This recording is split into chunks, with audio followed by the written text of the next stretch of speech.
এই তো আমার চেহারা দেখে বোঝা যাচ্ছে আমার পুরো মেকআপ চড়ানো।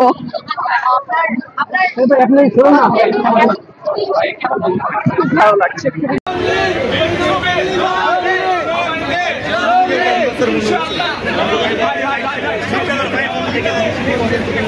দেখে সম্ভবত লিফটের দিকে যাচ্ছে, দেখতে পাচ্ছেন বন্ধুরা। এই যে সিএম এর ওয়াইফ সিয়াম আহমেদ।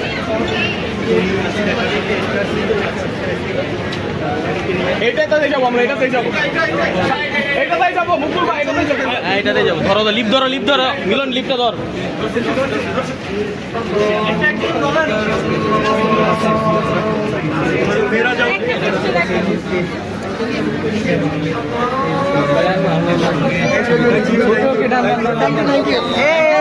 এই জায়গায় খুব ধরে আসছে সিনেমাটা, প্লিজ দেখেন সবাই, ভালো লাগবে।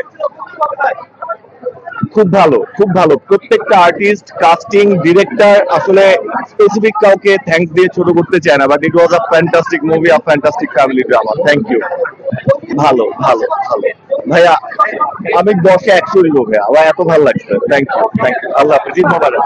এটারা এই জায়গাটা কি সামনে টানলেন আপু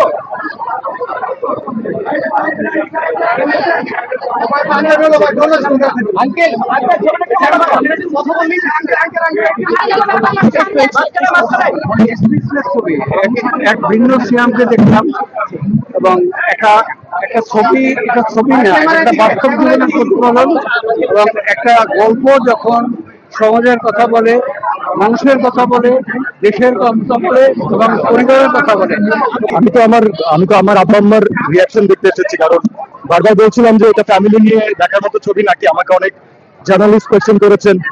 আমি আজকের জন্য আমি আমার নিজের বাবাকে, মাকেও নিয়ে এসেছি, আমি আমার নিজের সন্তানকেও নিয়ে এসেছি। দর্শকদেরকে যখন আমরা বারবার বলি যে এটা ফ্যামিলি নিয়ে দেখার মতো মুভি, তার আগে আমাদের নিজেদের ফ্যামিলি নিয়ে দেখা উচিত। তো তাদের এক্সপ্রেশন আমার সবকিছু, আমার অন্য এক্সপ্রেশন লাগবে না। বাচ্চার প্রতি যে টানটা বাবা না হয়েও। আপু ছবিটা কেমন লেগেছে আপু? অসাধারণ। কেমন দেখলেন? তাহলে জঙ্গলিটাই সবচেয়ে বেস্ট। আমি আসলে যে ইমোশনাল মুভি যদি কেউ দেখতে চায়, সবচেয়ে অ্যাকশন মুভি আসছে, ইমোশনাল মুভিটাই হচ্ছে এইটা। যদি ইমোশনাল মুভি দেখতে চান তাহলে বিগ স্ক্রিনে এসে দেখুন, এটাই সবচেয়ে বেস্ট।